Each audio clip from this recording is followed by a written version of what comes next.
மகர ராசி. இந்த மகர ராசி பார்த்தீங்கன்னா, காலபுருஷ தத்துவத்துக்கு 10ஆம் இடம். அதாவது இது என்ன சொல்லுவாங்கன்னா, கர்மஸ்தானம் சொல்லுவாங்க. ஆக்சுவலி இது கர்மஸ்தானமானா, கர்மங்களை நீக்கக்கூட ஸ்தானம் தான் சொல்லுவோம். ஏன்னா, இந்த மகர ராசிக்காரங்களுக்கு பார்த்தீங்கன்னா, எப்போதும் ஒரு சிறிய அவங்களுக்குள்ள ஒரு ஒரு பய உணர்வு எப்போதும் இருந்துகிட்டே இருக்கும். பெரும்பாலும் இந்த அதிகமான இந்த கர்மாவை பத்தி பயப்படுறவங்க, இல்ல அந்த இறை நம்பிக்கையில நெறைய குற்ற உணர்வு, இவங்களுக்கு நம்ம செய்யக்கூடிய விஷயம் சரியா? இல்ல நம்ம சரியா செய்றோமா? இல்ல இதனால தப்பாயிடுமா? இதனால சாமி ஏதாவது இது பண்ணிடுவாங்க அப்படின்னு அதிகப்படியான பயம் உள்ள ராசி பார்த்தீங்கன்னா, மகர ராசின்னு சொல்லுவான். ஏன்னு வச்சுக்கங்களேன், இவங்களோட மனம் அப்படிதான் இருக்கும். இவங்கள சுத்தி நிறைய இந்த ஆன்மீக நட்பு ஓட்டம்லாம் இருக்கும். இப்படி இருக்கக்கூடிய மகர ராசிக்கு இந்த சனி பெயர்ச்சி என்ன பண்ண போறார்? ஏன்னா கடந்த சனி பெயர்ச்சி பார்த்தீங்கன்னா, இவங்களுக்கு மிகப்பெரிய இந்த சூழ்நிலைகளால, வாழ்க்கை துணையால மிகப்பெரிய அசிங்கம், அவமானத்தை சந்திச்சிருப்பாங்க. ஏன்னா இவங்களுடைய சூழ்நிலை, சுற்றி இருக்க சூழ்நிலையால பல்வேறு பிரச்சனைகள் இருக்கும். ஏன்னா பெரும்பாலும் என்னன்னாக்கா, இவங்க இஷ்ட தெய்வ வழிபாட்டுல ஒரு பிரச்சனைகள் வந்திருக்கும். பொருளாதாரம் சார்ந்த விஷயத்துல மிகப்பெரிய ஒரு அழுத்தம், வேலை சார்ந்த விஷயத்துல, அதாவது தொழில் செய்யக்கூடியவங்களுக்கு ஆர்டர் கிடைக்கிற மாதிரி இருக்கும், கிடைச்சிடாம போயிருக்கும். வேலை செய்யறவங்களுக்கு பார்த்தீங்கன்னு வச்சுக்கோங்க, அதிகப்படியான வேலை பளுன்னாக்கா, இவங்க ஒரு 2 பேர் செய்ய வேண்டிய வேலை 3 பேர் செய்ய வேண்டிய, ஒருத்தரே செய்ய வேண்டிய அந்த மாதிரி அழுத்தங்கள் ஏற்பட்டிருக்கும். மன அமைதி என்பது இவங்க கிட்ட இருக்காது. எதிர்பார்க்காதெல்லாம் என்னன்னாக்கா, ஏதோ ஒரு விதத்துல பொருளாதாரம் அப்படி வந்து இவங்களுக்கு ஓரளவுக்கு பேலன்ஸ் பண்ணியிருக்குமே தவிர, மிகுந்த ஒரு மன அமைதி என்ற ஒரு சூழல் தான் இவங்களுக்கு இருக்கும். மன அழுத்தமா தான் போயிருக்கும். ஸோ இப்படி இருந்த மகர ராசிக்கு இந்த சனி பெயர்ச்சி என்ன பண்ண போறார்? சனி பகவான், ஏன்னா சனி பகவான் இப்ப பாத்தீங்கன்னா, இவங்க ராசி அதிபதியும் 2ஆம் அதிபதியும் சேர்ந்து 3ல போய் உட்கார போறாங்க. 3 என்பது முயற்சி ஸ்தானம்.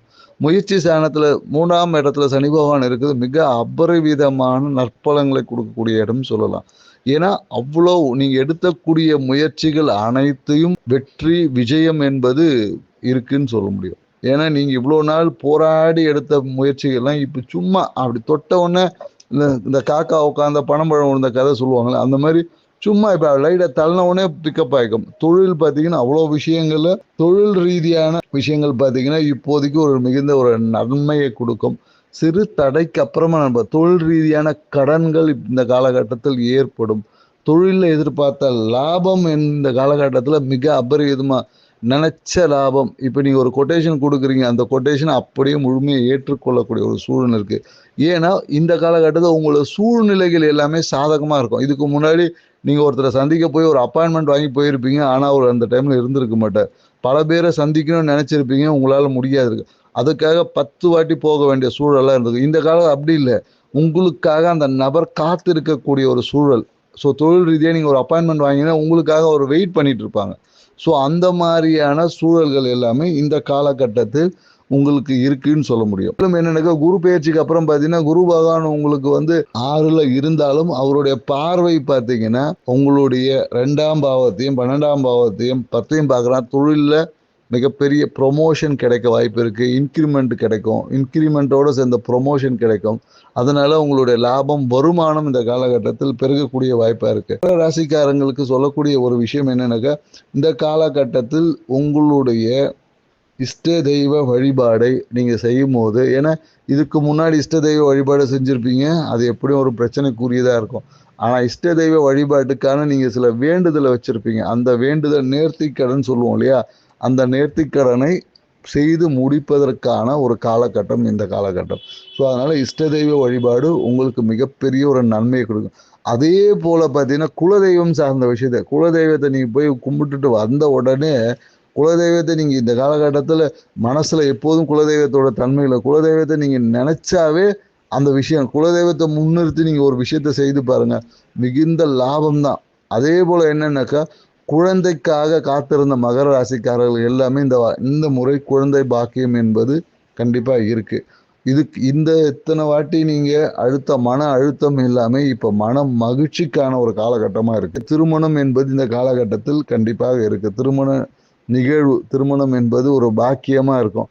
திருமணத்துக்கு பார்த்தீங்கன்னா, அண்ணன் மூலியமா உங்களுக்கு திருமண முயற்சிகள் ஏதாவது இருந்துச்சுன்னா, அண்ணனை கொண்டு அந்த திருமண ரெஜிஸ்ட்ரேஷன்ல மேட்ரிமோனில அண்ணனோ, அக்காவோ யார் இருந்தாலும் சரி, அண்ணன் அக்கா உறவு மூலயமாக அந்த வரன் பார்ப்பதை செய்தீங்கன்னா இந்த காலகட்டத்தில் மகிழ்ச்சிகரமான விஷயமா அமையும். திருமணம் சார்ந்த நிகழ்வுகளுக்கு மட்டும் அண்ணன் அக்கா சார்ந்த அவங்களை முன்னிறுத்தி செய்யக்கூடிய அனைத்து விஷயங்களும் உங்களுக்கு பாக்கியமாகவும் மேன்மை அளிக்கும். அண்ணன் மூலியமாக எடுக்கக்கூடிய அனைத்து முயற்சிகளும் வெற்றியிடும். இன்னைக்கு இந்த காலகட்டத்தில் நீங்க போன வாட்டியில அண்ணன் சொன்னா கடன் வாங்கிட்டு போயிருப்பான். இந்த காலகட்டத்தில் அண்ணன் சொன்னா உங்களுடைய முயற்சிகள், அதனால உங்களை அண்ணன் உறவு என்பது மேன்மைப்படும். மேலும் என்னன்னாக்கா அண்ணன் அக்கா சார்ந்த விஷயத்தில் இந்த வீடு வண்டி வாகனம் அந்த விஷயத்துக்கு அக்கா அண்ணன் சார்ந்த உறவுகளை கூட்டு போயிடாதீங்க. இளைய சகோதரர் சார்ந்த விஷயத்தில் சில விரயங்கள் என்பது இருக்கு. உங்களுடைய இளைய சகோதர சகோதரிக்கு ஏதாவது தேவைகள் இருந்துச்சுன்னா நீங்க ஏதாவது அவங்களுக்கு வாங்கி கொடுங்க. பழைய விஷயங்களை ஏதாவது ஒரு மாற்றி அமைக்கக்கூடிய ஏதாவது சொல்லுவாங்க, அந்த மாதிரி பழைய விஷயங்களை நீங்க அவங்களுக்கு மாற்றி உதவி செய்வது மூலம் உங்கள் வாழ்வில் மகிழ்ச்சி என்பது பெருகும். அதே போல என்னன்னாக்கா இந்த காலகட்டத்தில் கணவன் மனைவி உறவு என்பது போன சனி பெயர்ச்சியில டைவர்ஸ் வரையும் போயிருக்கும். டைவர்ஸ் வரையும் போன எல்லா உறவும் இப்போ மீண்டும் கணவன் மனைவி உறவு ஒன்று சேர்வதற்கான சாத்தியக்கூறுகள் அதிகமாக இருக்கு. இதுக்கு முன்னாடி மாமியார் என்ற உறவால மிகுந்த ஒரு மன அழுத்தம் ஏற்படும். இப்போ மாமியார் என்ற உறவு மகிழ்ச்சிகரமாக மாறக்கூடிய ஒரு காலகட்டமா இந்த காலகட்டம் இருக்கு. மேலும் இந்த காலகட்டத்தில் உங்களுக்கு சொல்லக்கூடிய விஷயம் என்னன்னாக்கா இந்த அரசு சார்ந்த விஷயத்தில் பெரிய ஒத்துழைப்பு என்பது இந்த காலகட்டத்தில் பொதுவாகவே மகர ராசிக்காரங்களுக்கு என்னன்னாக்கா இந்த கவர்மெண்ட் சார்ந்த விஷயம் எப்போதும் ஒரு பிரச்சனைக்குரியதாகவே இருக்கும்.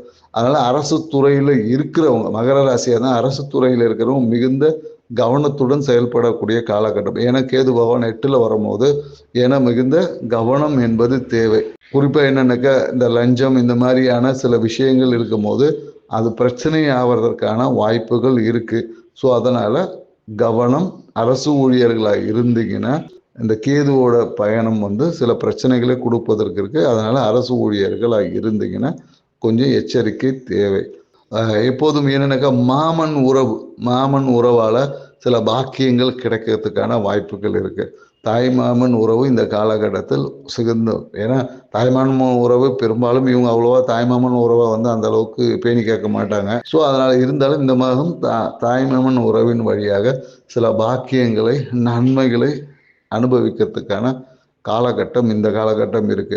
இந்த காலகட்டத்தில் மனைவியோட விஷயங்கள், வாழ்க்கை துணையோட ஒத்துழைப்பு என்பது மிகுந்த விஷயமா இருக்கும். ஏன்னா இதுக்கு முன்னாடி வாழ்க்கை துணையோட வார்த்தையாலே அசிங்கம் அவமானத்தை பண்ணியிருப்பாங்க. பொருளாதாரம் சார்ந்த விஷயத்தை வச்சு இல்லை குடும்பம் சார்ந்த விஷயத்தை பற்றி நிறைய நிறைய பிரச்சனைகளை சந்திச்சிருப்பீங்க. இப்போ அதை எல்லாமே அந்த சூரியனை கண்ட பனி போல சூரிய ஒளி அப்படியே வரும்போது பனி எப்படி விலகுதோ அந்த மாதிரி விலகி அந்த உறவு என்பது மிகுந்த மகிழ்ச்சிகரமாக இருக்க போகுது. காலகட்டத்தில் வீட்டில் இருக்க பூஜை அறையில் ஏதாவது இந்த உடைந்த தெய்வங்கள், உடைந்த அந்த பொருட்கள் ஏதாவது இருந்துச்சுன்னா அதை நீக்கிடுங்க. இல்லை ஏதாவது ஒரு பொருள் உடையறதுக்கான வாய்ப்புகள் இருக்குது. அப்படி உடைஞ்சா அதை ஒட்டு போட்டு வைக்கலான்னு மட்டும் நினைக்காதீங்க. அது உடைந்த பொருட்களை உடனடியாக மாற்றி புதிய விஷயங்களை வாங்கி வச்சுக்கிறது சிறப்பு. ஏன்னா உடைந்த பொருட்களை மிகுந்த தேவையற்ற சில பிரச்சனைகளை உருவாக்கிவிடும்.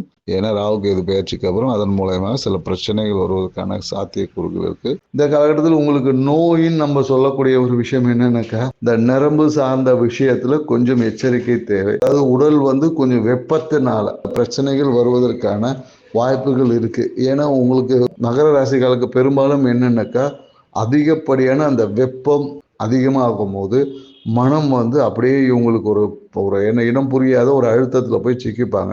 ஸோ அதனால உடல் சூட்டை சரியாக மெயின்டைன் பண்ணிக்க, உடல் வெப்பத்தை குறைப்பதற்கான ஆயில் பாத் எடுப்பது மிகுந்த உத்தமம் சொல்ல முடியும். ஏன்னா அது ஒரு மருத்துவரை கன்சல்ட் பண்ணி நீங்கள் தலையில் எண்ணெய் வச்சு இந்த ஆயில் பாத் என்பது மகர ராசிக்கு நாம் பரிந்துரைக்கக்கூடிய உடல் தன்மைக்கு ஏற்ற மாதிரி ஒரு ஆயில் பாத்தை நீங்கள் ஒரு நல்ல ஒரு சித்த மருத்துவரை பார்த்து உங்கள் உடல் தன்மைக்கு ஏற்ற எண்ணெய் குளியல் என்பது மகர ராசிக்காரர்களுக்கு எப்போதும், இந்த சனி பெயர்ச்சின்னு கிடையாது, எப்போதும் ஒரு சிறப்பை தரக்கூடிய ஒரு விஷயமா இருக்கு.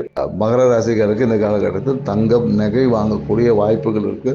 பொருள் சேர்க்கை என்பது இருக்கு. இன்னொன்று என்னன்னாக்கா இப்போ 2ல் ராகு பகவான் வர போறாரு. ஸோ அந்த காலகட்டம் இன்னும் எப்படின்னா ஒரு பிரம்மாண்டமான வருமானத்தை கொடுக்கும்.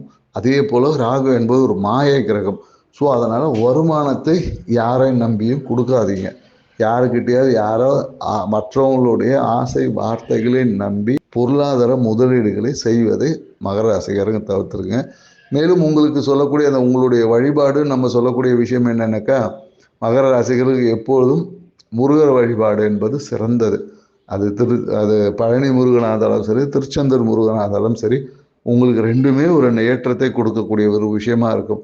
நீங்கள் மகர ராசிக்காரங்க வீடு வாங்கணும் அப்படின்னு நினைச்சீங்கன்னா, இல்லை வீடு சார்ந்த விஷயம், வீடு வண்டி வாகனம் இந்த மாதிரியான சில விஷயம் வாங்குவதாக இருந்தால் நீங்கள் பழனி முருகனை வழிபட்டீங்கன்னா உங்களுக்கு மிகுந்த ஏற்றத்தை தரும்.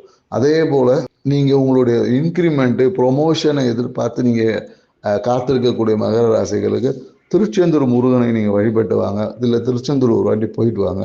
உங்களுக்கு அது மிகுந்த ஒரு ஏற்றத்தை கொடுக்கக்கூடிய ஒரு வழிபாடாக இருக்கும். உங்கள் வாழ்க்கையை மேன்மையாக்கும். நாங்கள் சொன்ன இந்த தகவல் உங்களுக்கு பிடித்திருக்கும்னு நினைக்கிறேன். அதனால் நீங்கள் ஒரு எஸ்ன்னு பிடித்திருந்தா எஸ்ன்னு சொல்லுங்கள். ஜஸ்ட் ஒரு தம்ஸ் அப் பண்ணுங்க.